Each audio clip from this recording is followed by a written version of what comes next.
ಆಕಾಶವಾಣಿ ಪ್ರದೇಶ ಸಮಾಚಾರ ಓದುತ್ತಿರುವವರು ವಿವೇಕಾದಿತ್ಯ ಕನಿಯಾಲ. ಬಂಗಾಳಕೊಲ್ಲಿಯಲ್ಲಿ ವಾಯುಭಾರ ಕುಸಿತ ಉಂಟಾಗಿರುವ ಹಿನ್ನೆಲೆ ರಾಜ್ಯದಲ್ಲಿ ಮಳೆ ಹೆಚ್ಚಾಗುವ ಸಾಧ್ಯತೆ ಇದೆ ಎಂದು ಹವಾಮಾನ ಇಲಾಖೆ ಮುನ್ಸೂಚನೆ ನೀಡಿದೆ. ಕರಾವಳಿ ಹಾಗೂ ಮಲೆನಾಡು ಜಿಲ್ಲೆಗಳಾದ ದಕ್ಷಿಣ ಕನ್ನಡ, ಉತ್ತರ ಕನ್ನಡ, ಉಡುಪಿ, ಚಿಕ್ಕಮಗಳೂರು ಮತ್ತು ಶಿವಮೊಗ್ಗ ಜಿಲ್ಲೆಗಳಿಗೆ ಆರೆಂಜ್ ಅಲರ್ಟ್ ನೀಡಲಾಗಿದೆ. ಬೆಳಗಾವಿ ಜಿಲ್ಲೆಯಲ್ಲಿ ಕಳೆದ 3 ದಿನಗಳಿಂದ ಸುರಿಯುತ್ತಿರುವ ಮಳೆ ಹಿನ್ನೆಲೆ ಜನಜೀವನ ಅಸ್ತವ್ಯಸ್ತಗೊಂಡಿದೆ. ಬೆಳಗಾವಿ, ಕಿತ್ತೂರು, ಬೈಲಹೊಂಗಲ, ಸವದತ್ತಿ ಹಾಗೂ ಖಾನಾಪುರ ತಾಲೂಕುಗಳ ಅಂಗನವಾಡಿ ಶಾಲಾ ಕಾಲೇಜುಗಳಿಗೆ ಇಂದು ರಜೆ ಘೋಷಿಸಲಾಗಿದೆ. ಪಶ್ಚಿಮ ಘಟ್ಟ ಪ್ರದೇಶದಲ್ಲಿ ಧಾರಾಕಾರ ಮಳೆಯಿಂದಾಗಿ ಮಲಪ್ರಭಾ ನದಿ ಮೈದುಂಬಿ ಹರಿಯುತ್ತಿದೆ. ನವಿಲು ತೀರ್ಥ ಜಲಾಶಯ ಭರ್ತಿಯಾಗಿದ್ದು 4,000 ಕ್ಯೂಸೆಕ್ ನೀರನ್ನು ಹೊರಬಿಡಲಾಗುತ್ತಿದೆ. ನದಿ ಪಾತ್ರದ ಜನರು ಮುಂಜಾಗ್ರತೆ ಪಾಲಿಸುವಂತೆ ಜಿಲ್ಲಾಡಳಿತ ಸೂಚಿಸಿದೆ.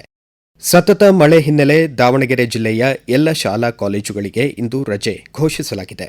ಭದ್ರಾ ಜಲಾಶಯದಿಂದ 39,000 ಕ್ಯೂಸೆಕ್ ನೀರನ್ನು ಹೊರಬಿಡಲಾಗುತ್ತಿದ್ದು, ಹೊನ್ನಾಳಿ, ಹರಿಹರ, ಹರಪನಹಳ್ಳಿ ತಾಲೂಕುಗಳ ನದಿ ಪಾತ್ರದ ಜನರು ಮುಂಜಾಗ್ರತೆ ಪಾಲಿಸುವಂತೆ ಜಿಲ್ಲಾಡಳಿತ ಸೂಚಿಸಿದೆ. ಯಾದಗಿರಿ ಜಿಲ್ಲೆ ಕೃಷ್ಣಾ ಜಲಾನಯನ ಪ್ರದೇಶದಲ್ಲಿ ಭಾರೀ ಮಳೆಯಾಗುತ್ತಿರುವ ಹಿನ್ನೆಲೆ ಹುಣಸಗಿ ತಾಲೂಕಿನ ನದಿ ತೀರದ ಗ್ರಾಮಗಳಲ್ಲಿ ಡಂಗುರ ಸಾರುವ ಮೂಲಕ ಜಾಗೃತಿ ಮೂಡಿಸಲಾಗುತ್ತಿದೆ ಎಂದು ಹುಣಸಗಿ ತಹಸೀಲ್ದಾರ್ ಎಂ ಬಸವರಾಜ್ ತಿಳಿಸಿದ್ದಾರೆ. ಮಂಡ್ಯ ಜಿಲ್ಲೆ ಕಾವೇರಿ ಜಲಾನಯನ ಪ್ರದೇಶದಲ್ಲಿ ನಿರಂತರ ಮಳೆಯಾಗುತ್ತಿರುವ ಹಿನ್ನೆಲೆ ಶ್ರೀರಂಗಪಟ್ಟಣ ತಾಲೂಕಿನ ಕೃಷ್ಣರಾಜಸಾಗರ ಜಲಾಶಯಕ್ಕೆ ನೀರಿನ ಒಳಹರಿವು ಪ್ರಮಾಣ ಹೆಚ್ಚಾಗಿದೆ. ಮುನ್ನೆಚ್ಚರಿಕೆ ಕ್ರಮವಾಗಿ ಇಂದು ಬೆಳಗ್ಗೆ 10 ಗಂಟೆಯಿಂದ 80,000 ಕ್ಯೂಸೆಕ್ ನೀರನ್ನು ನದಿಗೆ ಹೊರಬಿಡಲಾಗುತ್ತಿದೆ. ಹಸಿರು ಪಥ ಯೋಜನೆಯಡಿ ಕಲಬುರಗಿ ಜಿಲ್ಲೆಯ ರಸ್ತೆ ಇಕ್ಕೆಲಗಳಲ್ಲಿ ಗಿಡ ನೆಡುವ ಕಾರ್ಯಕ್ರಮ ಪ್ರಗತಿಯಲ್ಲಿದೆ. ಪ್ರಸ್ತುತ ವರ್ಷದಲ್ಲಿ ಒಟ್ಟು 240 ಕಿಲೋಮೀಟರ್ ವ್ಯಾಪ್ತಿಯಲ್ಲಿ ಸಸಿಗಳನ್ನು ನೆಡಲಾಗಿದೆ ಎಂದು ಗ್ರಾಮೀಣಾಭಿವೃದ್ಧಿ ಮತ್ತು ಪಂಚಾಯತ್ ರಾಜ್ ಖಾತೆ ಸಚಿವರಾದ ಪ್ರಿಯಾಂಕ್ ಖರ್ಗೆ ಅವರು ತಿಳಿಸಿದ್ದಾರೆ. ಈ ಬಗ್ಗೆ ತಮ್ಮ ಎಕ್ಸ್ ಖಾತೆಯಲ್ಲಿ ಮಾಹಿತಿ ಹಂಚಿಕೊಂಡಿರುವ ಅವರು, ಹಸಿರು ಹೊದಿಕೆ ಹೆಚ್ಚಿಸಲು ಹಾಗೂ ಪ್ರಾಕೃತಿಕ ಸುಸ್ಥಿರತೆಗಾಗಿರುವ ಈ ಯೋಜನೆಯನ್ನು ಪ್ರಸಕ್ತ ವರ್ಷ ಜೂನ್ 5ರಂದು ಆರಂಭಿಸಲಾಗಿದೆ ಎಂದಿದ್ದಾರೆ. ಆತ್ಮನಿರ್ಭರ ಭಾರತ ಪ್ರಧಾನಮಂತ್ರಿ ಕಿರು ಆಹಾರ ಉದ್ದಿಮೆಗಳ ನಿಯಮಬದ್ಧಗೊಳಿಸುವಿಕೆ ಯೋಜನೆ ಪಿಎಂಎಫ್ಎಂಇ ಅಡಿ ಆರ್ಥಿಕ ಧನ ಸಹಾಯ ಪಡೆದು ಮಧ್ಯ ಕರ್ನಾಟಕದಲ್ಲಿ ಅತಿದೊಡ್ಡ ಗಾಣದ ಎಣ್ಣೆ ಕೇಂದ್ರ ಸ್ಥಾಪಿಸಿ ಯಶಸ್ಸು ಕಂಡಿದ್ದಾರೆ. ಚಿತ್ರದುರ್ಗ ಜಿಲ್ಲೆ ಮೊಣಕಾಲ್ಮೂರಿನ ಡಾ ಮಂಜುನಾಥ್ ಪಿಎಂ ಪ್ರದೇಶ ಸಮಾಚಾರಕ್ಕಾಗಿ ಅವರು ತಮ್ಮ ಅನಿಸಿಕೆ ಹಂಚಿಕೊಂಡಿದ್ದಾರೆ. ನಾನು ಗಾಣದ ಎಣ್ಣೆಗಳ ಒಂದು ಘಟಕ ಪ್ರಾರಂಭ ಮಾಡಬೇಕು ಅಂತ ಯೋಜನೆಯಲ್ಲಿದ್ದೆ.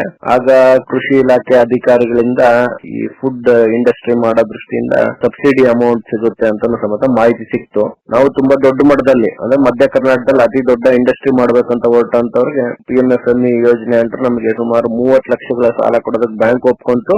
ನಮಗೆ 14.92 ಲಕ್ಷ ನನಗೆ PMFME ಯೋಜನೆ ಅಂತ ಸಬ್ಸಿಡಿ ಸಿಕ್ಕಿದೆ. ಈಗ ಗಾಣದ ಎಣ್ಣೆಗಳ ಫ್ಯಾಕ್ಟರಿ ಸಿಲ್ಕ್ ಸಿಟಿ ನ್ಯಾಚುರಲ್ ಸುಮಾರು 3 ವರ್ಷದಿಂದ ನಡೆಸ್ತಾ ಇದ್ದೀನಿ. ಪ್ರಥಮ ವರ್ಷ ಸುಮಾರು ಒಂದು 60 ಲಕ್ಷದಷ್ಟು ನಾವು ವ್ಯಾಪಾರ ಮಾಡಿದ್ವಿ. 2ನೇ ವರ್ಷ 2 ಕೋಟಿ, ಈ ವರ್ಷನೂ ಸಮೇತ 2.5 ಕೋಟಿಯಷ್ಟು ನಾವು ಟರ್ನ್ ಓವರ್ ಮಾಡಿದ್ವಿ. ಶ್ರಾವಣ ಮಾಸದ ಕೊನೆಯ ಸೋಮವಾರವಾದ ಇಂದು ಉತ್ತರ ಕರ್ನಾಟಕದ ಪ್ರಸಿದ್ಧ ಧಾರ್ಮಿಕ ಕ್ಷೇತ್ರವಾದ ಹುಬ್ಬಳ್ಳಿಯ 3000 ಮಠದಲ್ಲಿ ಜಾತ್ರಾ ಮಹೋತ್ಸವ ಆಯೋಜಿತವಾಗಿದೆ. ಕೇಂದ್ರ ನವ ಮತ್ತು ನವೀಕರಿಸಬಹುದಾದ ಇಂಧನಗಳ ಖಾತೆ ಸಚಿವರಾದ ಪ್ರಹ್ಲಾದ್ ಜೋಶಿ ಅವರು ತಮ್ಮ ಎಕ್ಸ್ ಖಾತೆಯ ಮೂಲಕ ಮಠಕ್ಕೆ ಆಗಮಿಸುವ ಎಲ್ಲ ಭಕ್ತಾದಿಗಳಿಗೆ ಆತ್ಮೀಯ ಸ್ವಾಗತ ಕೋರಿದ್ದು ಶುಭಾಶಯಗಳನ್ನು ತಿಳಿಸಿದ್ದಾರೆ. ಉಪರಾಷ್ಟ್ರಪತಿ ಹುದ್ದೆಗೆ ಸೆಪ್ಟೆಂಬರ್ 9ರಂದು ಚುನಾವಣೆ ನಡೆಯಲಿದ್ದು, ತೆರವುಗೊಂಡಿರುವ ಉಪರಾಷ್ಟ್ರಪತಿ ಸ್ಥಾನಕ್ಕೆ ಎನ್ಡಿಎ ಅಭ್ಯರ್ಥಿಯಾಗಿ ಆಯ್ಕೆಗೊಂಡಿರುವ ಮಹಾರಾಷ್ಟ್ರ ರಾಜ್ಯಪಾಲರಾದ ಸಿಪಿ ರಾಧಾಕೃಷ್ಣನ್ ಅವರಿಗೆ ಕೇಂದ್ರ ಸಚಿವ ಪ್ರಹ್ಲಾದ್ ಜೋಶಿ ಅವರು ತಮ್ಮ ಎಕ್ಸ್ ಖಾತೆ ಮೂಲಕ ಅಭಿನಂದನೆ ಸಲ್ಲಿಸಿದ್ದು ಶುಭ ಹಾರೈಸಿದ್ದಾರೆ. ರಾಯಚೂರು ನಗರದ ಹೊರವಲಯದ ಸುಂಕನೂರು ಗ್ರಾಮದಲ್ಲಿ ನಿರ್ಮಾಣವಾಗುತ್ತಿರುವ ಅಲ್ಪಸಂಖ್ಯಾತರ ಎಪಿಜೆ ಅಬ್ದುಲ್ ಕಲಾಂ ಸಿಬಿಎಸ್ಇ ವಸತಿ ಶಾಲೆ ಕಾಮಗಾರಿಯನ್ನು ರಾಯಚೂರು ಲೋಕಸಭಾ ಕ್ಷೇತ್ರದ ಸಂಸದ ಜಿ ಕುಮಾರ್ ನಾಯಕ್ ಪರಿಶೀಲಿಸಿದರು. ಹರಳು ರೂಪದ ಯೂರಿಯಾ ಅತಿಯಾದ ಬಳಕೆಯಿಂದ ಮಣ್ಣಿನ ಫಲವತ್ತತೆ ಕಡಿಮೆಯಾಗುತ್ತದೆ. ನ್ಯಾನೋ ಯೂರಿಯಾ ಬಳಕೆಯಿಂದ 80% ಇಳುವರಿ ಸಾಧ್ಯ ಎಂದು ಚನ್ನಗಿರಿ ತಾಲೂಕು ಉಪಕೃಷಿ ನಿರ್ದೇಶಕರಾದ ರೇವಣ ಸಿದ್ದನಗೌಡ ತಿಳಿಸಿದ್ದಾರೆ. ಚನ್ನಗಿರಿ ತಾಲೂಕಿನ ಅರೇಹಳ್ಳಿ ಗ್ರಾಮದಲ್ಲಿ ಕೃಷಿ ಇಲಾಖೆ ವತಿಯಿಂದ ಆಯೋಜಿಸಲಾದ ಭತ್ತದ ನಾಟಿ ಪ್ರಾತ್ಯಕ್ಷಿಕೆ ಕಾರ್ಯಕ್ರಮದಲ್ಲಿ ಪಾಲ್ಗೊಂಡು ಅವರು ಮಾತನಾಡಿದರು. ಇಲ್ಲಿಗೆ ಪ್ರದೇಶ ಸಮಾಚಾರ ಮುಕ್ತಾಯವಾಯಿತು. ನಮ್ಮ ಮುಂದಿನ ರಾಷ್ಟ್ರೀಯ ವಾರ್ತಾ ಪ್ರಸಾರ ಮಧ್ಯಾಹ್ನ 1:10 PM.